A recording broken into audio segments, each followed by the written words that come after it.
When it comes to investing, retirement, taxes, healthcare, and estate planning, the decisions you make today can greatly affect the quality of life for you and your loved ones tomorrow. What you need is straight and unbiased information on the most important issues you'll face when planning for your retirement and financial future. Good news, you found Premier Retirement Radio with Jeff Fogan. Jeff is the founder of Premier Retirement Planning and Wealth Management, and he's been guiding people financially and into retirement for 30 years. So get ready for an hour of the most comprehensive financial information on the radio. Premier Retirement with Jeff Fogan.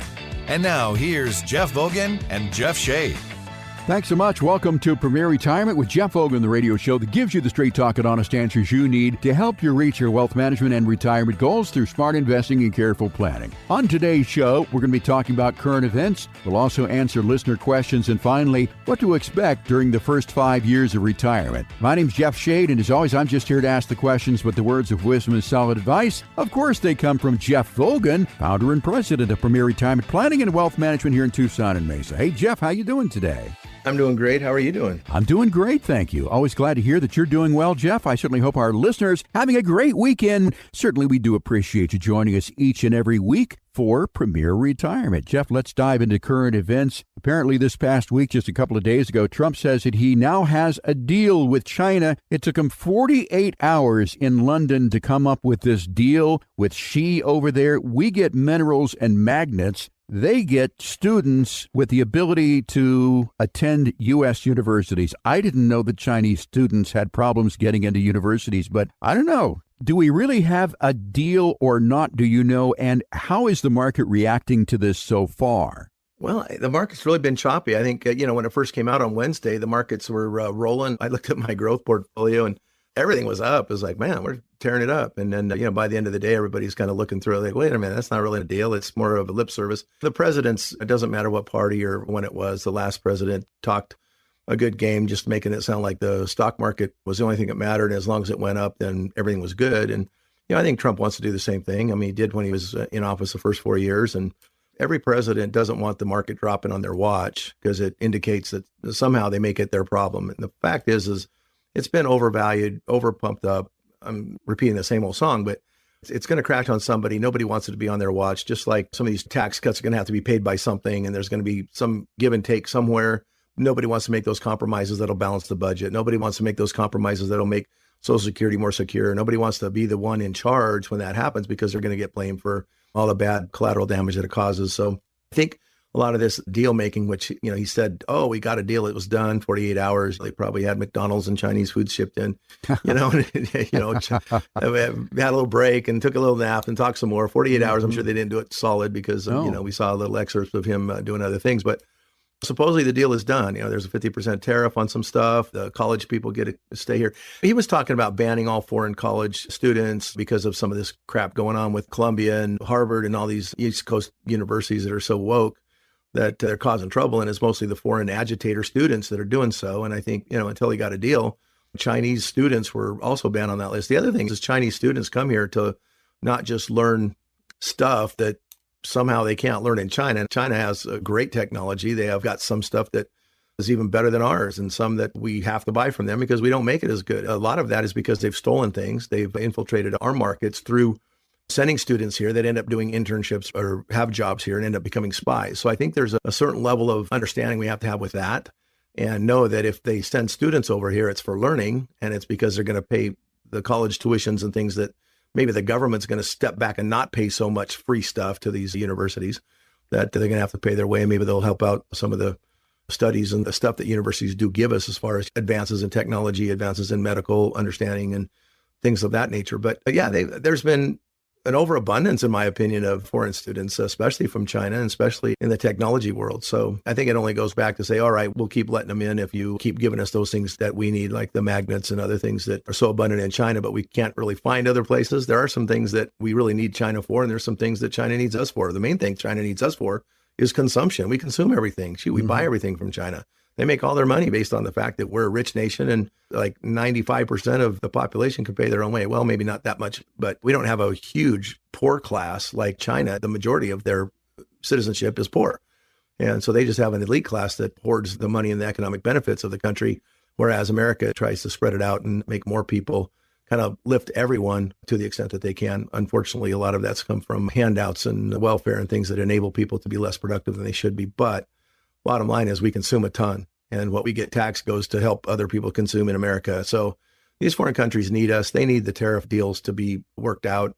We're just trying to fix a problem that's been getting increasingly worse and worse over the years, and worse with every presidential administration, that we really haven't taken care of our own industry. And that's why so much manufacturing has moved out of America into those other countries, including China, Europe, India. They're getting a lot of it too. But with all these deals that Trump's making, he's getting commitments for trillions of dollars to come to America for manufacturing. Some of these countries are finally saying, hey, you know what? It's better we just produce it there and don't get tariffed out of it. And we still make money. We can still be a profitable and prosperous nation and help America be more prosperous as well. And if America is more prosperous, if we can get our national debt down, we can consume more. I don't necessarily mean we have to be gluttonous and overconsumption oriented, but we can do more good for more people. We can also help in that case. It doesn't have to be America first anymore. Hey, we finally got America back on a strong footing, not tens of trillions of dollars in debt, like 30 or 40 trillion dollars in debt. If we can get that down, and we can be not only a consuming nation, but one that is in a position to have abundance and share that around by maybe decreasing tariffs for the other countries, or being able to partner with them in other trade deals that benefit and lift their country as well. But it's hard to save someone who's drowning if you're in the water yourself. It's a lot easier if you're on dry land and you can reach out and help them pull them out. We're kind of in that place where we've gone in the water and we're getting dragged down in the quagmire, getting underwater ourselves because we made some bad business decisions from the government standpoint for so long. And we've got to get ourselves out of the swamp basically and be able to drag the rest of the world out of it best we can, because everybody's kind of swimming in it because we've all been irresponsible, gotten in too much debt. America has just given away too much of our own economy.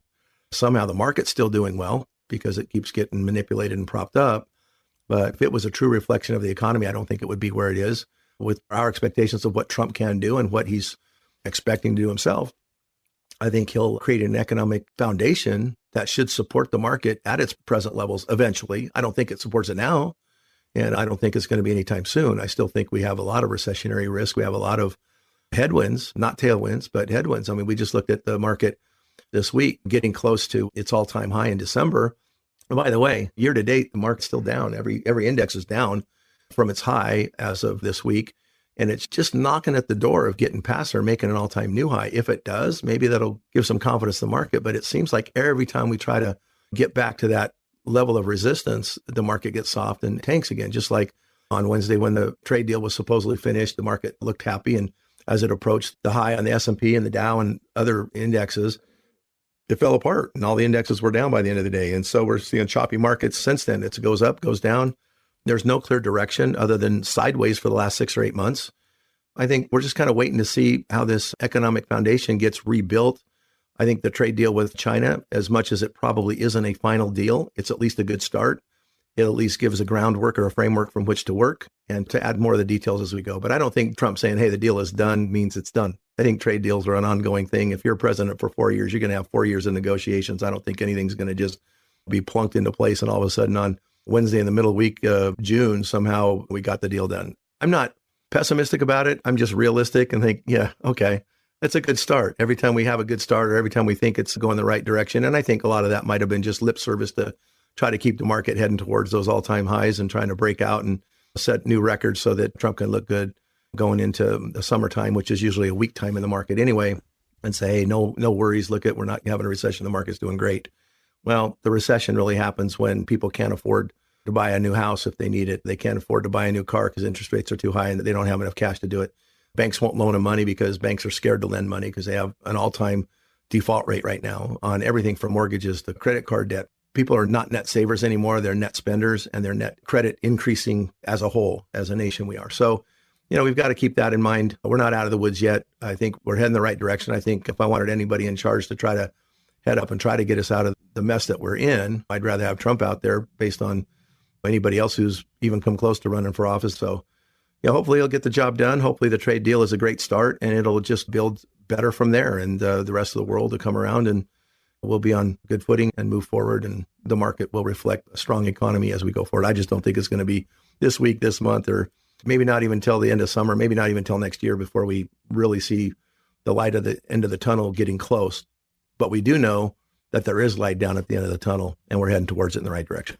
Well, Jeff, I hope that this trade deal is the first of many that will come here in the near future. And as you said, this is a step in the right direction. China-U.S., this was a major one, so let's hope for the best here. Talking with Jeff Hogan of Premier Retirement Planning and Wealth Management, of course, here in Tucson and Mesa. We're talking about current events currently. If you'd like to get in and sit down with Jeff and ask him the question, hey, Jeff, what does all this mean to me? I'm just a regular investor here. Well, Jeff keeps his eye on the pulse of what's going on in the country as far as the economy goes and politics, and really it can have an effect on your portfolio. If you'd like to talk a little bit more about that or basically anything about your retirement portfolio, we're offering a no-cost, no-obligation opportunity to do that. We call this the Premier Retirement Roadmap with Jeff. Totally complimentary, no cost, no obligation whatsoever. You can call 520-780-9059 today. 520-780-9059. When you call, leave your name, telephone number. Shelley will call you back during the week and set up a time for you to have that appointment. Again, no cost, no obligation for this. It's just a casual conversation. 520-780-9059 is our number. You can also find out more about our firm online at premret.com, premret.com. Jeff, let's shift to interest rates here. The Fed has revised their interest rate forecast. The CEO of the Federal Reserve Bank of Atlanta, Mr. Bostic, says to be patient. There are too many unknowns. Jeff, the inflation rate right now is something like 2.3%. We're shooting for a 2% goal. What else do we have to know before we begin to lower interest rates? And do you really think we're going to see interest rates fall anytime this year? Well, a lot of it has to do with the bond market. Even if the Fed says, hey, we're going to lower interest rates, they only talk about the Fed funds rate. They don't lower the interest rate on a 20-year bond necessarily. It just depends what the bond market wants to pay for that 20-year bond. If you look at the ETF, the exchange traded fund called TLT, that's a 20-year bond. And you notice that that's down like 14% year to date. It's down 7% from a year ago. And those are the costs of the 20-year bonds. In other words, the price of the bonds have gone down, meaning interest rates have continued to go up. I mean, significantly. It's not like interest rates, we haven't had an interest rate increase or a decrease for a year. That's not true, because banks and anybody that are investing or have to invest, they want a higher rate of return or they won't buy the bond. So bonds have to be at a price that they're willing to pay because they want a guaranteed return of 7 or 8% on a mortgage. Because the fact is if they do lower inflation, there's two problems with it. One is if we can hold our own right around 2%, that's good. Then we don't need to reduce the interest rates. If we reduce interest rates, then we'll see that 2.3, 2.5, 2.8 interest rate go up over 3 again. We're finally seeing some traction because prices are coming down. We've noticed in Arizona, I read something that prices are over 20% lower than they were a year ago in houses that are being sold. Other states are down 20% plus, and they're trying to accommodate the fact that interest rates are higher. Well, that does actually reduce the inflation numbers, although is it still affordable for somebody to buy a house? Just because the price goes down 20%, but if interest rates are higher by 20%, your payment's the same. So are people actually in a better place to buy a home now than they were before? Well, certainly in a better place than if interest rates were 7 or 8% on a mortgage and the price was still higher by 20% like it was not too long ago. So I think there's a lot of reason to kind of sit back and wait. The other thing is as soon as there is a interest rate decreases, it typically signals that the market's weak, the economy's weak, and we need an interest rate reduction in order to save us from going into a recession. And that typically, from a smart money standpoint, causes a recession. There's a sell-off. It's kind of like the capitulation, like, okay, we're throwing in the towel. We have to lower interest rates because, the economy's not making it on its own. We've got to do some things. Now, granted, it's going to help lower and middle-class people a lot more if we do lower interest rates, but it's also just going to help the rich get richer. They're already rich. Even the middle class is richer than they've ever been. There's a lot of wealth been built. I can't believe the net worth of just the average Joe that comes in looking for a retirement plan now compared to 5 years ago, 10 years ago, especially 30 years ago. People come in with millions now. I mean, I remember seeing somebody that was over 100,000. They were doing good in retirement when I started this business 30 years ago. The average annuity that we sold was like $30,000. Now it's like $700,000. I was like, stupid. People are doing better. The amount of money that people can spend on things is grown, but not for everybody, unfortunately. The middle class and the upper class have gotten stronger. How do we support the people that are just eking by without lowering interest rates? I don't know. The problem is it's a catch-22. If we lower interest rates so they can afford more stuff, then so can the people that have a lot more money, and it'll be a supply-demand issue. And unless we can increase demand, which I think we're working on, by the way, by bringing manufacturing here, by bringing investments, trillions and trillions of dollars, $5 or $6 or $7 trillion is what Trump says he's got committed. A couple trillion just from the Arab countries and other countries around the world are committed to building infrastructure projects, manufacturing plants, and doing things here that'll not only employ our own workers, but it'll create a situation where we can buy things at a cheaper cost, tariff-free, and create an economic growth here. But that doesn't happen automatically. It takes a while to get into place where these people that are struggling have those better jobs. But again, until that happens, it's a supply-demand issue, and the people with money are going to continue to drive prices up, and it's going to price out the little guy into a deeper and deeper state of poverty. So it's a delicate balance. I understand that, nobody can get it perfectly right. Sometimes we see if they got it right after the fact. I think it's always just kind of a wild guess going in. We've got some economic data in the past that shows what happens when we lower interest rates, shows what happens when we raise interest rates. I'm not really behind the camp that says, hey, we have to hurry and lower interest rates right away. Yeah, I wish they were lower for my own benefit. I could buy more stuff, cheaper if I could finance it, and I wouldn't have to worry about spending my cash on stuff because I don't want to finance anything right now. But if interest rates are cheap, crap, I'll finance it all day long. But again, it's a delicate balance that they're trying to run. Trump's a businessman. He sees it from all angles, but he also is an egotistical guy that doesn't want to look bad in the face of these changes either. So yeah, we'll see what happens. I don't think the Fed should hurry and lower interest rates anytime soon because I think it will actually have a negative effect on the market and the perception of how well the economy is doing. As long as they say the economy is doing good, they create these jobs that are sort of real, but sort of not real. They use some interesting statistics. Bottom line is the perception is the economy is on better footing. The polls show that 60% of the people are in favor of the job economically that Trump's doing in the direction we're taking. That's good. Those are great numbers. With that kind of optimism, I think the markets and economy should stay stable. I don't think we should rock the boat by raising or lowering interest rates if things look like they're headed in the right direction. And right now, it looks like they are. Jeff, General Motors has invested $4 billion in U.S. manufacturing, retooling existing plants to bring manufacturing back from Mexico and Canada. Now, they're primarily suspending a lot of EV manufacturing, electric vehicle manufacturing, in place of gas vehicles. And those plants would be the Orion plant in Michigan, the Fairfax assembly plant in Kansas, and the Spring Hill, Tennessee manufacturing plant. Again, these are jobs that are being brought back to the United States. Do you think that Trump had anything to do with that? And is this certainly a move in the right direction? Can we expect other manufacturers to follow? It's absolutely Trump's doing. By threatening tariffs, people know that they can manufacture stuff here at home a lot cheaper than they can across in Canada to somehow get a break on, no tariffs by bringing stuff back here, but employing other countries' people. I feel bad for Canada. I feel bad for Mexico and those people that had jobs down there. Hopefully Mexico can create enough infrastructure and enough commerce and economic growth on their own to reemploy these people. I don't think we're bringing all the Canadians that work in those plants here, and we're not bringing the Mexicans that work in those plants here. Some of them already are here because they ran across the border, but maybe they'll take their jobs back now that they're back. I say that kind of tongue in cheek, but I mean, truly, there's an abundance of people that need jobs in America, especially for those that are staying here from our open border policy and that aren't getting deported. But also we've got to put people to work here. And again, if we're stronger here, and if General Motors and other car companies can manufacture more things here, I mean, Tesla, Elon Musk said he's also increasing his investments here in the U.S. in order to make more stuff here, to be more self-sufficient and be less dependent on countries that might have to pay higher tariffs. That way they can consider their own profitability. They consider their own pricing of their products so that they can be more affordable to the American people. Overall, I think it's a great thing. So if we're talking about America first right now, yeah, Trump did a good job in scaring the countries into, look, is it tariffs or are you going to move some of your production back home where it belongs? You're an American country. Let's build it here. Keep it in America. Don't say, oh, we're an American country, but we build everything overseas. That doesn't really make you an American country. It makes you kind of a sellout. Not treasonous, so to speak, but in a way it is. You're selling your own country out. Why? Because there's a certain elite membership with the stockholder and the board member all want to make more money. Is that unfair? Well, no, not really. That's what corporate America, that's what the American dream is, to, milk what you can, profitability out of any company you own or take a big part in. But why can't it be a win-win? How can it be a win-win? Well, if we make trade fair, then the local companies, if they want to maximize their profits, are going to have to bring stuff home, bring the manufacturing home, bring more jobs here. And guess what? It creates more people in America that can buy their cars. So they actually benefit two ways. One is they don't have to pay tariffs on importing their cars back to America after they build them somewhere else, so they can sell them to somebody. And there's less people in America that can afford them because there's a ton of people out of jobs that would have had jobs had they kept the manufacturing here. Now that they bring it back, the people have jobs, they can afford the cars.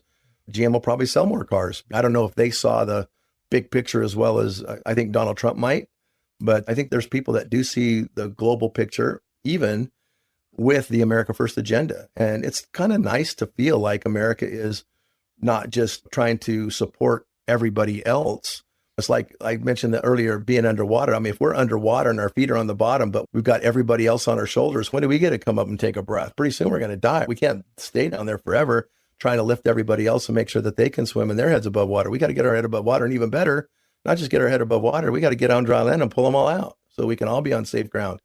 And the changes that we're seeing are working toward that direction. And I'm really happy to see what I'm seeing. I'm a lot more optimistic, although we're not all in big risk in the stock market, but I am all in from the standpoint of supporting Trump and the agenda that he's got going. I think he's doing the right things, and I'm happy about it. Talking with Jeff Hogan of Premier Retirement Planning and Wealth Management here in Tucson and Mesa. We're talking about current events. 520-780-9059 is our telephone number. If you'd like to get in and sit down with Jeff, have a casual conversation.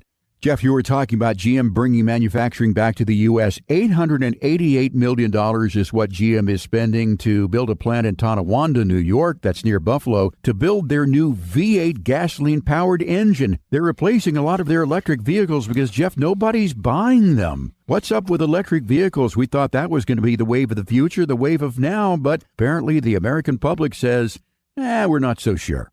Well, I think we've also seen the fake agenda of the left trying to force everybody to have electric cars. It's funny, as soon as everybody hated Elon Musk, they were selling their electric cars and buying 8-cylinder SUVs. I mean, look what Mark Kelly did, our own senator here. Is like, as soon as he got a chance, it was like, I hate Elon Musk, I'm going to sell my Tesla. Look what I bought. I bought me an SUV like my other one.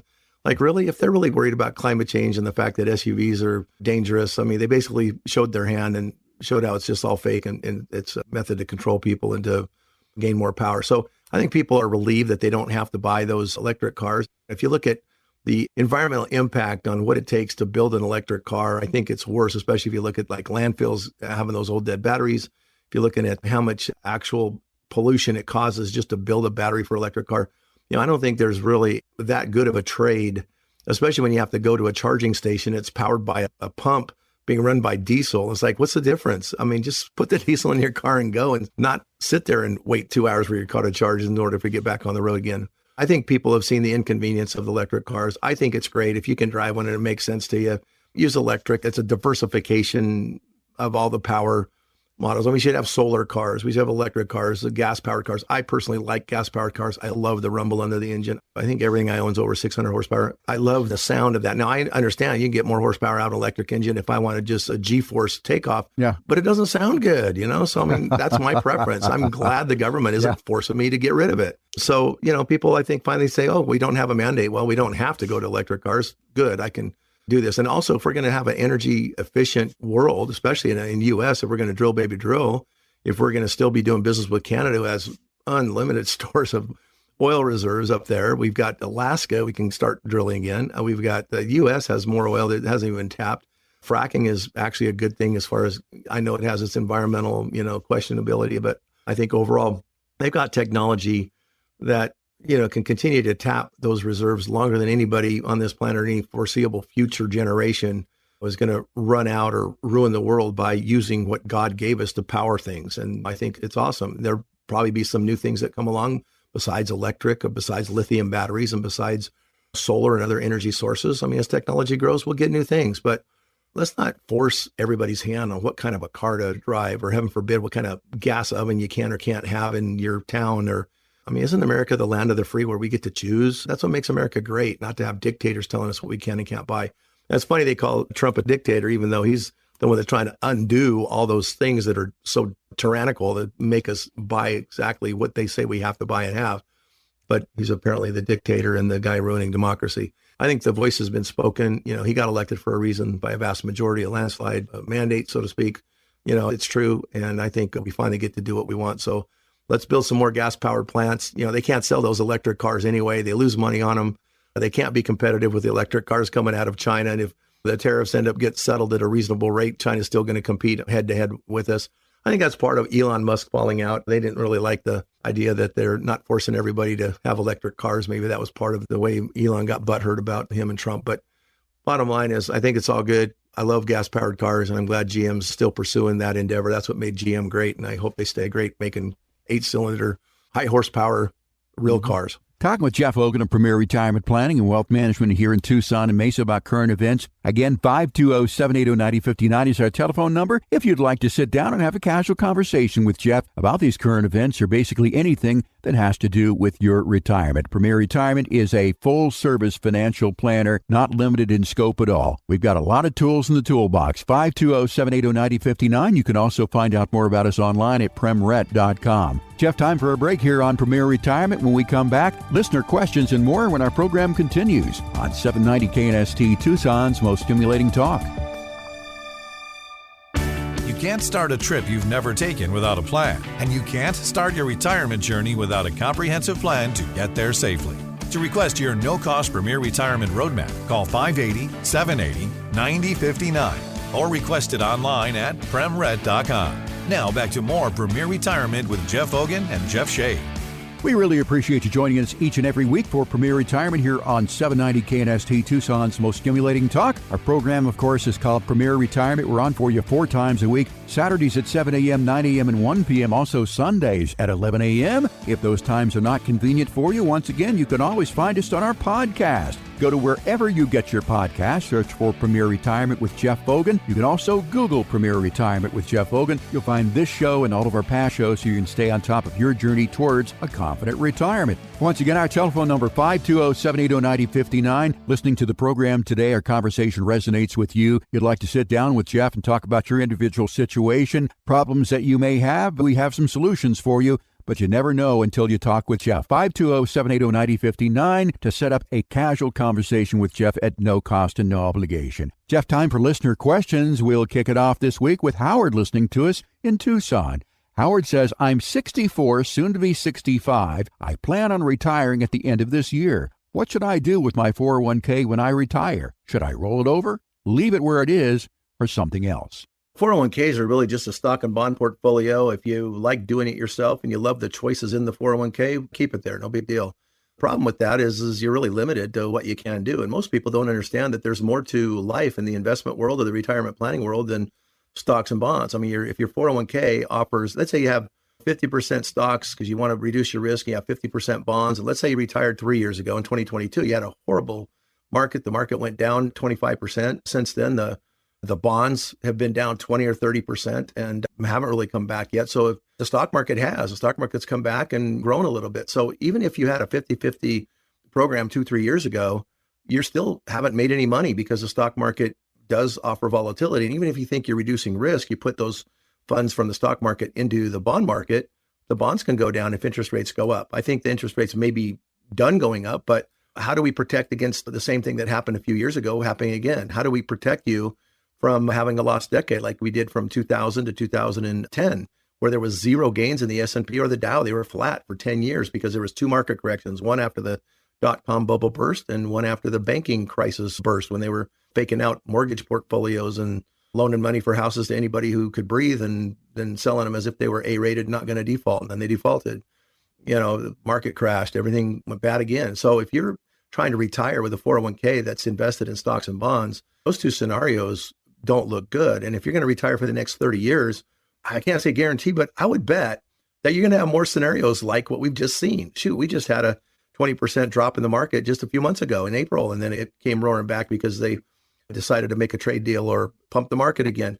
If you want to leave your retirement to something that you can't control and to the ups and downs of the market and ride it out, that's fine. Now, I don't know how much you have in your 401k. If this is all your savings, I definitely consider moving it into 3 or 4 different buckets. One that is totally principal protected, that you can get at any time you want to for emergency cash, maybe a couple $100,000. Let's just say you have $1 million. Maybe put a couple $100,000 that's kind of like a CD guaranteed type interest, but you can get your hands on it anytime you want. Maybe you decide that because your 401k is big enough that you're going to have to take required minimum distributions starting in your 70s. But if you're retiring already, maybe you start wanting to use that money. You're going to pay tax on every penny you pull out. If you don't want an ongoing tax problem, you might want to accelerate those withdrawals, maybe move to a Roth or use a LIRP, a life insurance type of a bucket, in order to create a tax-free bucket where you can grab money anytime you want, not get into a tax pickle, pay more taxes now on less money, possibly at a lower tax rate than you'll pay 10 or 15 years down the road. When your account grows and you kick the can down the road and keep deferring taxes on that 401k, you're going to end up paying more taxes on more money later. So you might want to do some tax planning. And then What if you're making $100,000 a year and between you and your wife, you're only going to have 50,000 coming in from Social Security? How do you make that other 50,000 up? Well, maybe a few $100,000 of that creates an income stream that'll make up that other 50. You can do that in annuities and still have money to invest in the market that you can put out there at risk if you want to. Maybe a quarter of it stays in the market and has some super high growth potential. But of course, if the market goes down by half, you're not losing it on the whole million or the whole IRA or the whole 401k. You're only losing it on 20% of it. So your overall loss is 10%, and it's money you can wait on if you need to, because all your income needs are met. You have another bucket you can pull tax-free money out of if you want to. So again, diversifying into the different types of money, protecting your principal, getting some tax planning added to your retirement plan that isn't available, flat out is not available in a 401k. I've yet to see a 401k that'll offer an index annuity that guarantees income. You can change it for a pension. There are some pensions that have kind of a component that's for an annuity and a component that's like an investment account that you can decide on within the 401k type of a retirement plan. But it doesn't give you control. You're still bound by only the choices that they offer. And once you make that decision, it's kind of a long-term decision. If you deal with an independent fiduciary planner who looks out to the world as far as all the different opportunities and options there are to accomplish your goals, you can deal with several different companies, several different types of products, rather than just one company with the type of products that they offer or steer you to. So again, it kind of depends on if you want a one-stop shop and you're happy with what you have, keeping the 401k and just cross your fingers and hope you have money to live on. And if there's any big losses, hopefully it doesn't hurt you. But if you want to diversify into something that's more protected, predictable, guaranteed, and creates income and a tax benefit income, tax preferred income that you don't get with a 401k, then you got to look at those options. And again, I just don't see anybody that does 401ks that have those options presented to them. I've done this a long time. And that's why we think we're a lot different. We know we're different. It's because we do offer those alternatives, and we can diversify a plan not only into the different type of stocks and bonds that you own, but the type of annuities, the tax-free plans, Roth options, income options, et cetera, et cetera. Howard, good question. Thank you so much for listening to us in Tucson. And of course, we'll send you out Jeff's book, Retirement, The Road Ahead. And again, if you'd like to talk to Jeff personally, 520-780-9059 is our telephone number. Jeff, next question is Tom in Green Valley. And Tom writes, I'm 73 and I'm starting to take RMDs. I do not need the money. Can an RMD be transferred to a Roth IRA? And is that a good idea? Well, an RMD cannot be transferred to a Roth IRA. It is money you have to take out and pay taxes on. Once it's paid taxes, you don't want to put it back into another IRA anyway. So put it in something that isn't taxable. You're 73, so it's kind of too late to do a LERP alternative to the RMD or the conversion that you're talking about. But what you can do is you can move an IRA and transfer that to a Roth so you don't have any further RMDs required. And maybe it'll take, let's just say you have $500,000 in this IRA that you're taking money out of. Well, maybe you just move $100,000 per year over the next 5 years to an IRA. You pay tax at 22%, but you never pay tax again. Well, if you're already in a 22 or a 25% tax bracket, your taxes aren't going to be the same, but at least you don't have to worry about those RMDs and the money that you don't need causing you a tax fit every time you take money out, even though you don't need it. Now, here's another option you can do. If you're charitable at all, if you tithe to your church or if you give to a Heart Foundation or just some local school, you can do the RMD and do a direct contribution to the charity, a direct charitable contribution from the RMD and have it sent directly to the charity. Now, why would you want to do that? Well, because it never shows up as a taxable event to you. It does accommodate the rules to take out the RMD. So let's just say your RMD is $10,000 this year, but you'd rather just give it to your church. If you do it like most people do, you get the RMD, it goes into your bank account, it comes out as taxable income. You still have, if you're married, you still have a $30,000 standard deduction. So let's say your income is $90,000, but now that you're taking out the RMD, now it's $100,000. You get that $30,000 deduction off. So now you pay tax on $70,000. Well, before, when you're making $90,000 without the RMD, your income was $90,000 minus the $30,000 standard deduction. Now your taxable income is only $60,000. But if you're in a 22% tax bracket, you're plus, a little bit for state, you're looking at $2,500 in taxes that you have to pay on that RMD, even though you don't use it. And even though you give it to a charity, you wish it was tax deductible, but it isn't because it just gets buried inside that standard deduction. If you give that RMD straight to the charity, your taxable income is still $90,000. The charity still gets the $10,000 and you don't get that 1099 for $10,000 out of your IRA that says you owe $25,000 or $2,500 in taxes. So essentially, you keep an extra $2,500. The charity keeps the entire amount. You get to use your RMDs for charitable gifting if that's what you wanted to do with it anyway. So a couple of different aspects to it. Roll your IRA, keeping yourself in the best tax bracket you can. Roll it piece by piece until it's gone into a Roth. Keeping in mind, though, that by the time you're deceased, your heirs are going to have to pull that money out, even though it's going to be tax-free, but they're going to have to pull it out over a 10-year period of time. If you're younger, or if you have a spouse who's younger, you might want to look at a LIRP, life insurance retirement plan alternative, where that money is tax-free. It can come out anytime. You can borrow against it. It never affects your tax returns. Once you pay taxes on it, you never pay tax again. Whatever's left in that tax-free bucket goes to your heirs tax-free. You can use it for charitable deductions. You can use it to help your kids go to college. You can use it for Disneyland trips with all the grandkids. You can use it for whatever you want to, and it'll never put you in a new tax bracket. So consider that as well.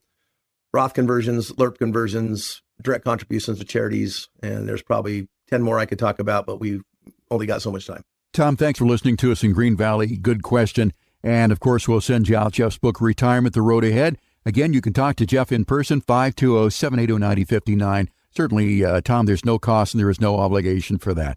Jeff, let's jump to Sarah, who's listening to us in Catalina Foothills. Jeff, get out your scorecard here because Sarah has rather an involved question, I should say. My husband and I are empty nesters in our late 40s. We're self-employed. We make $115,000 a year combined. We have $40,000 in credit card debt and have 2 financed vehicles with $100,000 totally in debt on those combined. And we owe $220,000 in our house at a 3% interest rate. So $40,000 credit card debt, $100,000 in vehicles, $220,000 on a house at 3%. We don't have any savings or retirement funds. Now, we're expecting a $300,000 all-profit post-tax lump sum in the near future. What should we do with the money? We have agreed to pay off the credit cards, close them. They're probably at high interest rates. We're debating paying off the house versus buying an investment property with cash to generate rental income. The current interest rates makes us think it would be a better idea to use our money to pay cash for the investment property. We've discussed paying off the vehicles, but I don't know that this is a good idea because we'll just end up with having a car payment in the future. I'm not really worried about funding retirement accounts if I generate income through rentals. How can we leverage this lump sum to put us in a more secure financial position? Jeff, this is almost like a Dave Ramsey question here. She's got some debt going on there, but $100K in cars, probably 6 to 8% on that. $140K in debt. She got $160K left over, but she's got a house for $220 at 3%. This is quite an interesting question, and she's asking whether or not she should be a landlord instead of saving for retirement. What's your opinion on all this? I know it's rather involved and complicated. The glaring things right now is you got high interest credit card debts. Yeah, you probably shouldn't have got into that hole in the first place, but yeah, get out of that. I'll be Dave Ramsey on this one. I don't particularly like Dave Ramsey, for the record. Okay. He gets you through elementary school, but there's a lot beyond him to actually get to retirement and make it work that he doesn't really talk about. But as far as getting out of debt, yeah, you need Dave Ramsey on this one. However, and one thing he might say is, start paying down your house too. It's 3% interest rate. There's nothing that we invest in that's safe that pays less than 3 right now. Right. So I like the fact that you're going to have some liquidity that you don't have right now. And I think the reason you have that $40,000 in credit card debt is probably because you didn't have a 6-month saving account in the bank that you could grab cash from. I think you need to do that. Put $40,000 or $50,000 in the bank where you can grab it next time. So you don't need to use a credit card at a high interest rate that you end up not paying off. Your vehicles, not sure what the interest rate is on those, but that's another thing that maybe you should just save and pay cash for it. But again, you needed Dave Ramsey probably 10, 15 years ago rather than right now. Right. I wonder if he says my name on his show as often as I don't know. But when you think about automobiles, they certainly are depreciating. They're not an asset. And let's say that the interest rate is 6 to 8%. Obviously, you're going to pay off the credit cards. But what do you think about paying off those cars? They're going down in value. Well, I don't know. It depends what the interest rate is. And especially if you can cash flow it. Here's the thing that I'm worried about. You pay off the cars, then you find other things to spend that $115 a year on, and you end up with nothing as far as saving. Sometimes those car payments and the fact that you have to live within a budget sometimes creates maybe a better cash flow situation. But let's say you pay off the credit card, you put 50 or 60 in the bank, so you have a savings account. Now you've got $200,000 left perhaps. Is that a good down payment on a house? You're still going to have to probably borrow $100,000 to $200,000 on it in order to have a rental. Do you really want to be a landlord? I don't know how old you are, but if you're listening to my show, I'm guessing you're probably in your late 40s-ish or so. I guess, did you say that earlier? She actually is in her late 40s, but She wants to buy a rental house. They talk about it being passive income. There's nothing passive about being an active landlord. There's nothing. You're going to be an active person. There's ways you can get a guaranteed rate of growth from 40,000 for the next 20 years. If you're in the late 40s, you say you go to the mid 60s. Let's say you put $200,000 in a retirement plan that you didn't have to manage, didn't have to wake up and worry if the renters were going to pay rent or not, didn't have to worry if the house was actually going to need repairs. Because and that's the other thing that I see. You're going to end up loading up a credit card with repairs when the toilets break or when somebody lights a fire in your kitchen and you didn't collect enough deposit and they just leave in the middle of the night and forget to tell you that they're gone because they ruined something. You never can find them again. Mm-hmm. Oh, I know. We can find better renters. Yeah, well, maybe you can, maybe you can't. It's a crapshoot. But, what if your house stays empty and you still have a payment? Because you're going to still have to finance something, even if you put all of it down. And you have very limited liquidity. But what if you put it into something that you also have limited liquidity, but you don't have to manage?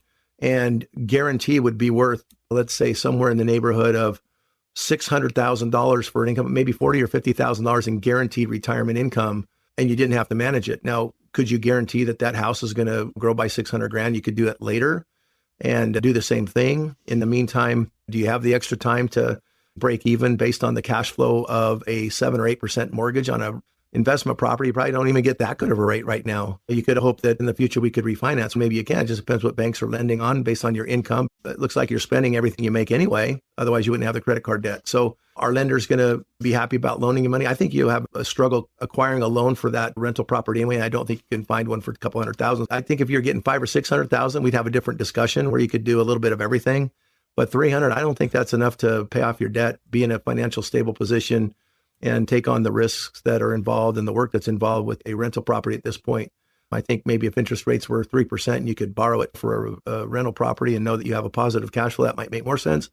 I just don't think the numbers add up right now, unless you foresee some things getting better in your self-employed lifestyle that you're going to make a lot more in the near future, or you can ratchet up some things where you have a little bit more disposable income where that rental property makes more sense.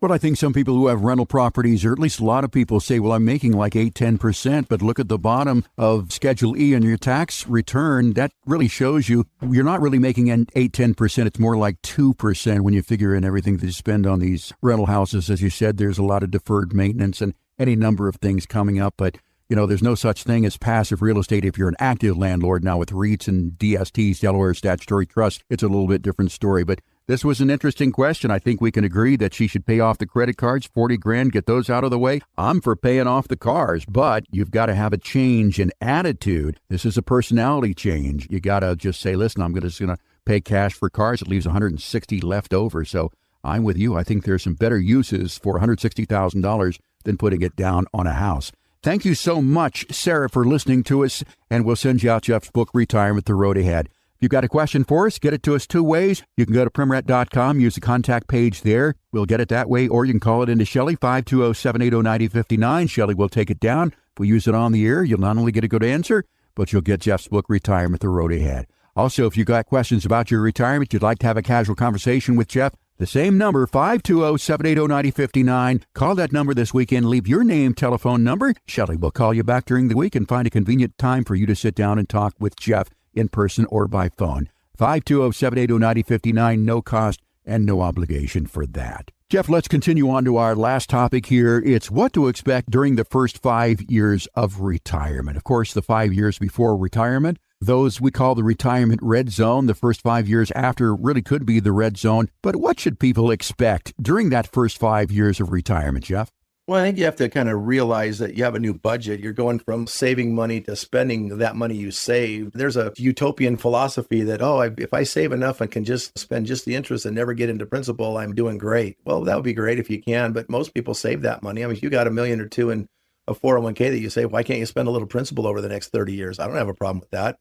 Enjoy your life. And can you guarantee fixed interest and never dipping into principal? I mean, if the market is volatile, you're going to be dipping into principal every time the market's down. You're going to be gaining principal every time the market's up. You have to either learn to live with that while you're spending money and understand how volatility may ruin your retirement plan going into retirement. I mean, if you've got 30 years ahead of you in retirement, we'll just say you're 65 and going to live to 95.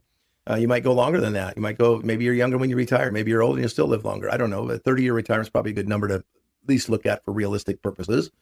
Can you spend money? And what would happen if the market crashed 50%? Was that going to create a huge mental stress test for you where you blow up emotionally and financially. You need to change your mindset a little bit, because until you've experienced it, you don't want to get blindsided by the next market crash and say, oh man, I wish I would have put more into principal protection. You can use the experience of other people, like the story about Norm I talk about. I've been doing this. I've been navigating the waters of retirement for over 30 years. I've seen where the rocks and the shallow spots are, the sandbars that you don't want to hit, all those little obstacles that can derail your smooth sailing across the lake, so to speak. And we've learned it by experience. You're going to learn it by your experience too. If it's your first time traveling these waters, wouldn't it make more sense to hire a skipper to drive your boat that's actually driven out there before? That's what we offer as independent financial advisors. Is we've seen this over and over again, hundreds, thousands of times even, how people who have navigated the waters of retirement have made mistakes. We've learned from their mistakes. We've learned in the early years, we learned from our own, unfortunately. Thankfully, we're 30 plus years into it, and we don't put ourselves in a position to make those costly mistakes anymore. Some people are not very happy with it. I have a couple of clients just this last week. Jeff, I'm just not making that much money. Can't we take more risk? Well, the stock market's actually hasn't made any money for the last 6 months. Year to date, the indexes are flat to down, and you're up 3 or 4% because we're doing safe stuff. What's wrong with making money and not losing it? Well, everybody wants to make money. Sure, I wish the stock market would go up 20% plus every year, but it doesn't. It has correction years. We're at that point where we have to look at that. We can help people understand that, because most of these people that I'm talking about that have made these calls recently, Jeff, can't we take more risk? Well, you can, but how much are you willing to lose? Well, I don't want to lose anything. I just want to make more money. Well, that's kind of a catch-22, because you're trying to save for retirement. If you've got long-term money that you don't need, you're not spending, you're not planning on paying your month-to-month or year-to-year expenses with, fine, that's a whole different story. But if it's money that you're deciding to spend, then you need to look at principal protection first and understand that we're not going to put you in a position where you're going to risk the next 30 years of your retirement, because we're going to put you out in a multi-bubble that we're looking at in the markets the last couple of years that eventually will likely pop and likely cause some heartache and damage. So I think the first part about the first 5 years of retirement is kind of dealing with the idea that you're taking income, and you have to probably change your mindset about those investment opportunities. And just because your neighbor hits it big in the stock market and you don't, doesn't mean you're on the wrong path. It just means you're not going to lose next time the market corrects either, because you didn't put all your money out there at risk. So again, you have to look at the whole picture. You have to look at the whole plan from here to the end, realize that you've got a plan in place, and you don't want to deviate from that plan emotionally just because on the golf course you heard somebody made 40% on NVIDIA in the last 6 months. Well, did they tell you when they lost 40% NVIDIA the prior 3 months? I forgot to tell you about that part. But that's not a specific example or a specific stock or a recommendation or not a recommendation. I want to qualify that. Bottom line is, do you have an overall plan that affords you the ability to risk some money or not let the volatility kill your income plan? The other thing is, during the first 5 years, you kind of get an idea of what your expenditures are. Are you going to be able to live on the $5,000 a month out of your retirement plan? Or are you going to start to travel a little bit more than you thought? Or is the golf membership going up? Or you want to do more fun things, visit your kids more often and they live in other states? Yeah, you might find out that your expenditures are a little higher. Maybe you need to tweak your plan and see what happens if you spend a little bit more now in lieu of spending a little bit later. Are you covered for healthcare surprises? Do you have your Medicare and your Medicare supplements for the basics? Do you have long-term care plan if something happens to you and you need longer-term care? Maybe not in the near future, but what about 20 years from now? Is it going to be the equity in your home, or at a younger age when you're first starting out in retirement, do you want to buy an insurance plan that covers that? All those things need to be looked at. You're going to change your lifestyle like 180 degrees. You ought to consider your financial investments and the outlook you have on how you use those investments 180 degrees differently too. Unfortunately, the industry wants you to do the same thing that got you to retirement and expect it to get you through retirement. And that's really just the hold and hope method. I hope the market doesn't crash while I'm using my money. And if it does, I hope I can wait till it gets back to even before I use more money. That's just not, in my mind, not a confident or a peace of mind type retirement that our clients look for. It's more of a, well, the market says this is good, so I'm just going to have to trust the market. It got me here. Oh, well, let's see how it gets me through retirement.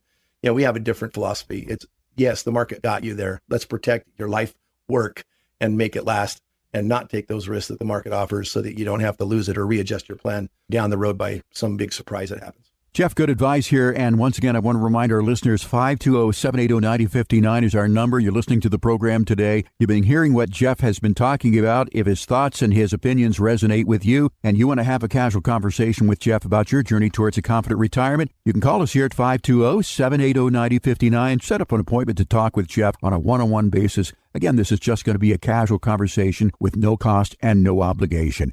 520-780-9059 or online at primret.com. Jeff, out of time for this week. I want to thank you for your time, certainly, but most importantly, I want to thank our great listeners for joining us, all the people here in the greater Tucson area. So for Jeff Vogan, I'm Jeff Shade. Have a great weekend. Talk to you next week with another edition of Premier Retirement right here on 790 KNST, Tucson's most stimulating talk.